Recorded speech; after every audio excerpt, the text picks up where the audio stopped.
guys, and welcome to My Queer View, where we talk about my queer view. Happy Indictment Day, everybody. I am absolutely thrilled. I could absolutely get up and dance and shout absolutely everywhere. I am thrilled that Donald Trump is going to be held accountable and that we are seeing the actions of our system of government and of law and order that clearly states no individual is above the law. No political person is above the law. It doesn't matter what title you hold. Whether you're president or not, you still have to follow our laws. So I want to play a clip of Lawrence O'Donnell and Rachel Maddow talking about the indictment. So here we go. And I'm going to be interjecting my thoughts throughout. On that Monday, August 8th, we were both covering something we thought inconceivable. We talked about how shocked we were walking down the hallway getting this information that a search warrant was being served. Right, because at that time, that was unprecedented. And here we are tonight. Yeah. I mean, it's interesting, Lawrence. We don't know if this is going to be the only federal indictment of former President Donald Trump. As far as we... Exactly. She's absolutely right. You know, there's still the January 6th special counsel. There's the Washington, D.C. grand jury in Jack Smith's case. So she is absolutely right on the federal. And we also don't know about other states, including Georgia, that we're waiting on for election interference.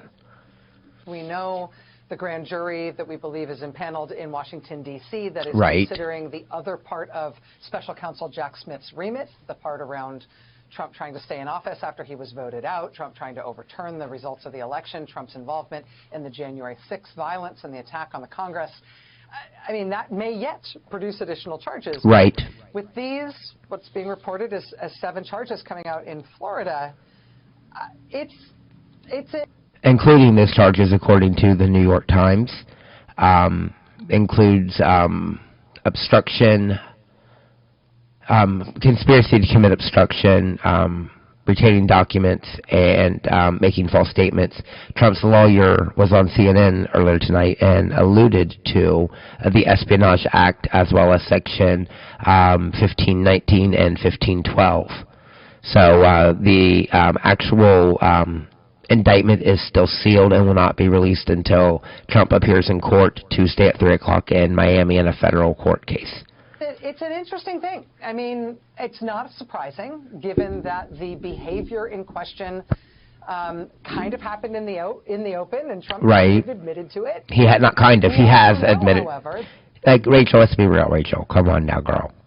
He has admitted to it. He said on CNN, the town hall, I had the right. He said, all I have to do is think about it, and it's declassified. If I took it, it was declassified. So he absolutely did it. He absolutely did it. That other senior officials, lots of them, have inadvertently ended up with documents they're not supposed to have after they left office. It happens to lots of them. It apparently happened to Trump's vice president, Mike Pence.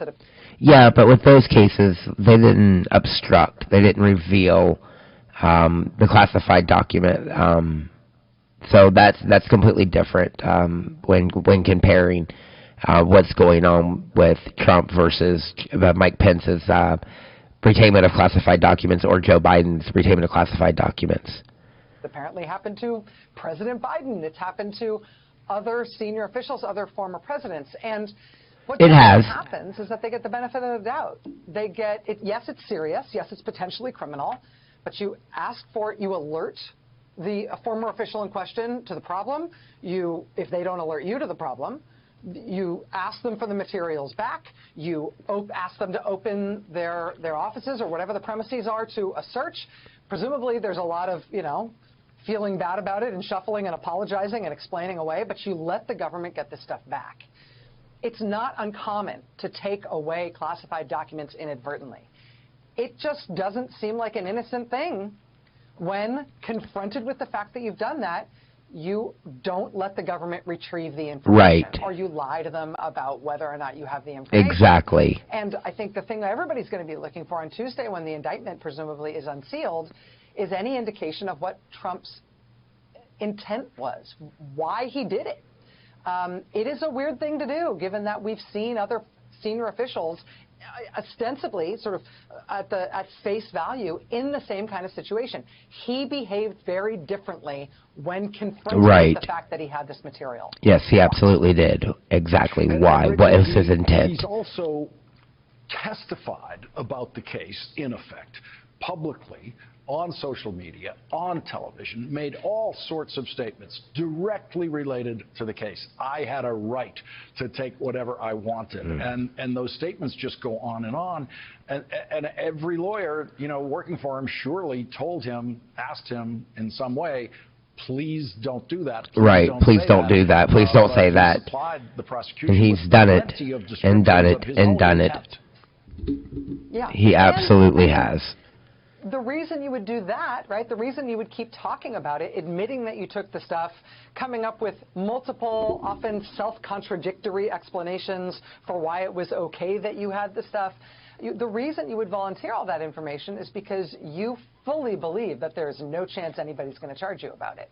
I mean, part of the fact that, part of what I think former President Trump brings into this confrontation with the Justice Department is all the times in the past he's gotten away with stuff that other people have been charged with. And so I think his willingness to discuss these things in ways that now with this indictment seem very damning. They seem damning at the time. They seem particularly damning in retrospect. That's direct evidence that he didn't think he was vulnerable to indictment, that he didn't think they would do it, and he didn't think they'd do it because of who he is and because of what he might threaten this country with. Upon him being indicted. We did see when he was indicted in New York that he called on his supporters to protest, to take to the streets, to fight. Nobody did. I don't know if he's going to do the same kind of thing or in what way he's going to do that with regard to what's going to happen on Tuesday, but that has been the implicit and at sometimes explicit threat of what he will do, about what his sort of insurance policy is for what he plans to do to the country if the country plans to hold him accountable. And that card, that card's still on the table at this point. It hasn't been flipped over. Yes, and I want to talk about that real quick. That he has asked of his, because that truly is that they give him money. He has turned it. Right, he's asked them for money because he's a grifter first and foremost. He's a con man first and foremost. Let's always remember that. He is egotistical and narcissistic and only cares about himself. We have to keep all that in mind. But I want to talk about this, what Rachel just said, specifically about Trump calling on his supporters to quote-unquote protest, which is really not a protest. We know that they become violent. He called on them to do the same thing that he called on them to do in the insurrection on January 6th, to try to overturn an election and to stop the peaceful transfer of power. And that is scholastic terrorism, is what he's engaging in. It is domestic terrorism, and if that is a potential, he needs to be held accountable for it first and foremost. But we need to make sure that there are preventative measures in place. And I'm sure Jack Smith has already thought this through. He's much more intelligent than I am. He is a career prosecutor, a career attorney. But I think that is there's potential for that type of domestic terrorism that's stoked and encouraged and, if not outright, said by Donald Trump. And we have to be concerned about that in our nation at this moment. Let's continue. It into a fundraising solicitation immediately. You know, walks like a duck. Yeah. Quacks like a duck. Yeah. Can't really be anything other than a duck. I mean, what does he do in life? He raises money off of things. Yeah. I mean, but, you know. Exactly, there's Rachel. also something, exactly. This is kind of the main thing that I was thinking about when you asked me to be on the show tonight, Lawrence. I feel like we should not be blasé about the fact that this is crossing a Rubicon for the country. We are now the kind of country where a former president has been criminally indicted by the federal U.S. Department of Justice, and that has never happened before. And you don't want to be that kind of country if you don't have to, right? You Right. don't want to be a kind of country where one of the things that happens is your former leaders go to jail. It just introduces all of this other stuff to your politics. It's so sad. It is, it's heartbreaking and devastating. You know, we have so many democratic norms, as we call them, things that have not been codified into law, but has always been a gentleman's agreement on a handshake. And, you know, I don't think that we truly ever thought we would come to a moment in our country where there was a criminal sitting in the White House, supposed to be acting in the benefit of the country, acting in his own benefit, and Donald Trump. And this is unprecedented. This is something that we've never been in this type of situation before, and I think we need to think of all of the scenarios and outcomes of what could possibly happen and do our best to ensure they don't happen as we continue on this path of accountability and the indictment and the subsequent prosecution and hopefully conviction and imprisonment of Donald Trump. That would be better not to have to deal with. Right. The problem is not, though, that we brought somebody forward in our American national politics who's being treated this way. The problem is that we brought somebody forward in our national politics with these kinds of criminal liabilities. Exactly. I mean, as he was going to Absolutely. the White House in 2016, he had to pay $25 million to settle fraud claims about his fake university. Right. Shortly thereafter, he had to pay a multi-million-dollar settlement to shut down his fraudulent fake charity.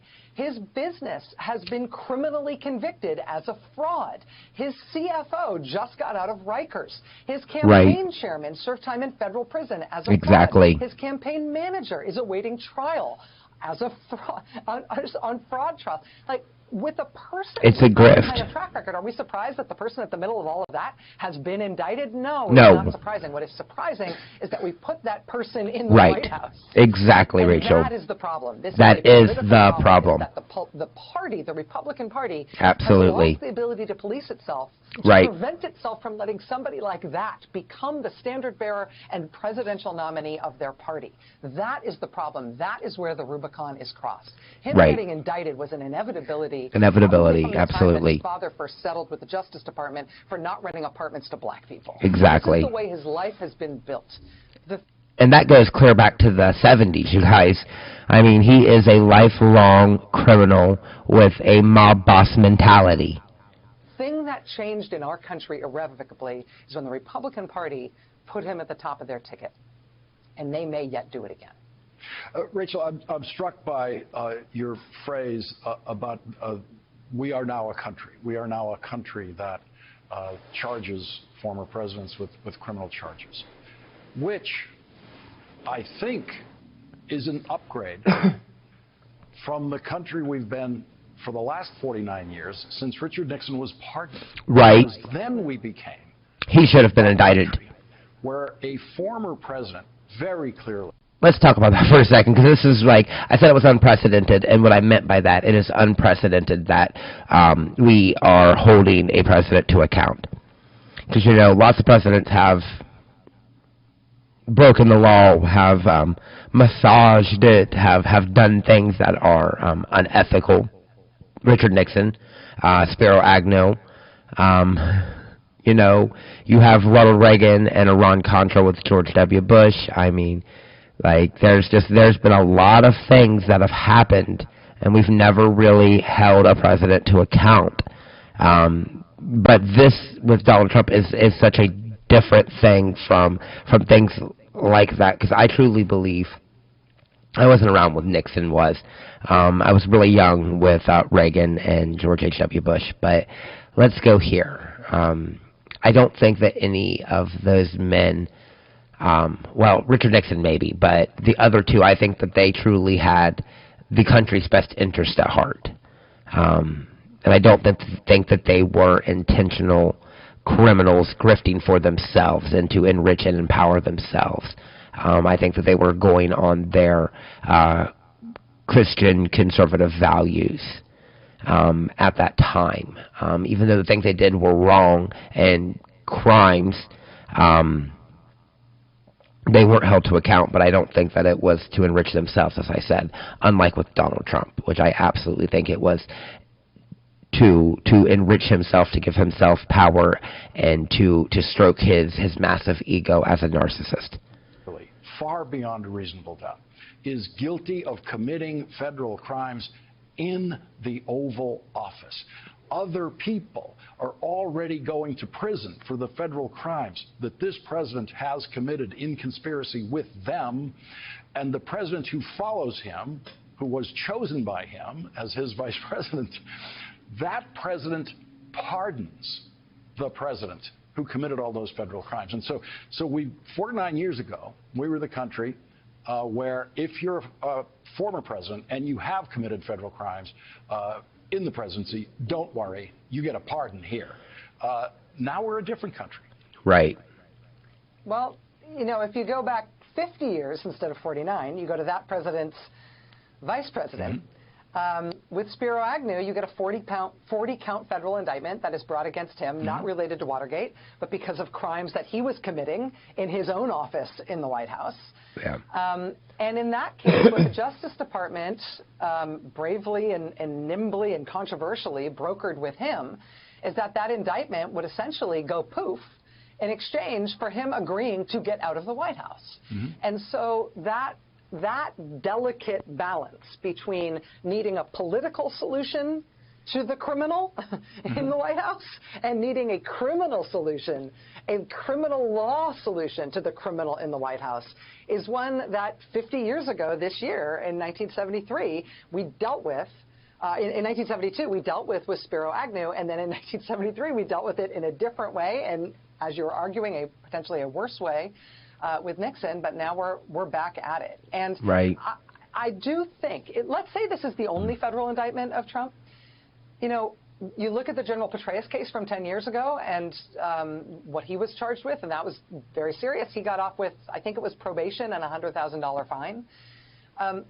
There are other people, including recently an FBI agent, recently I think a lieutenant colonel in the armed forces, people who have been charged who face prison time even when they pled guilty around these things. But you have to wonder if the Justice Department is considering whether there is some political solution to right. this criminal problem. And there has to be. Part of the issue here. There has to be some sort of political solution. We cannot allow this man to ever be able to be in high elected government office ever again. We cannot have that ever. It's not just that Trump has committed crimes, but that Trump has committed crimes and plans on being back in the White House. Do they right. consider, as part of a potential plea offer, something that would proscribe him from running for office again? I don't know. I would imagine if anything like that happened, that it would have to come from the defense side of the negotiation, that the Trump team would say, oh, by the way, and with this we will also, drop out of the race for president. Otherwise, it would put the Justice Department in this position that Donald Trump claims they're in. He claims they're trying to stop him. Right. Simply trying to stop him. Lawrence is right. Becoming president again, and that's the only reason they're doing this. So my guess, given those dynamics and the change, I think, in the way the Justice Department sees this in those 50 years since Spiro Agnew, it just seems unlikely that they would reach into the political zone of the solution. Our politics does have to find a solution to this, but it right. might have to find that solution separate and apart from the criminal process. Yes, I think that's right. But I mean, the closest analog we've got to this is that courtroom that federal courtroom where Spiro Agnew resigned in the hallway, sent his letter of resignation to the Secretary of State. Nobody knew how a vice president had to resign. That's how you do it. You send a letter to Henry Kissinger, Secretary of State, and he resigned and then walked into the courtroom, and then the indictment effectively went away when he pleaded nolo and was able to get away without facing 40 felony counts. I mean, that was a combined deal, and it reflected the fact that he was a person in a very sensitive political position that had implications for the country. Now, I'm not saying that that's the way that this should go for former President Trump. I'm just saying that is the close. That's important to distinguish. That she is not saying that. She is simply giving us some kind of precedent in history and a comparison to the precedents that we have set as a country. Just allegory that we've got in history. Right. And I do think that there isn't that much that's novel about Trump's crime here. We've seen other politicians inadvertently take classified information. We've seen other former government officials put on trial for crimes like this. What we haven't seen is somebody who's been in the White House who's done it and who the Republican Party wants to put back there. Right. Rachel, we have officially in the year 2023 entered the defendant Trump era, the criminal defendant Trump, because really every year of his life he has been a defendant in some civil lawsuit or other, right, but usually involving his businesses. But we're now in the criminal defendant Trump era. Yes, and that's important to note. It is likely, with trial and appeals processes used to their fullest extent by Donald Trump, it is likely to last longer than the Trump presidency. Well, and we might just be getting started, Lawrence. If you think about it, his first indictment was 2 months ago. Now there's this one. Given what they cleared the court schedule for in August, in July and August in Georgia, we could be talking about 2 months in New York, and then 2 months later it's federal, and then 2 months it's Georgia, and who knows when the D.C. grand jury is going to finish its work. But this could just be like an every 8 weeks cadence that you keep. God, I hope not. I hope not, Rachel. In which case, we're going to be very busy. Right. So we have a floating appointment, you and I, on every indictment night. And so do we. It is a tradition. So do we, you two. You're the first person. I will cover every indictment night. Any indictments. I will make a video the night of the indictment. It's a deal. Thank you, my friend. Thank you very much, Rachel. It is right around 2:16 a.m. here on the East Coast where I'm at. It's a big night. It's a historic night. It's an unprecedented night. And I wanted to bring my YouTube subscribers my clear view. Make sure that you guys do like the video. It's important to watch it all the way through. That does help with the YouTube analytics. Make sure that you like the video. I think I already said that. Make sure that you guys have subscribed. You've rung the bell, all that good stuff. So you will be updated when I do release more videos. Have a great night. Happy Pride, everybody.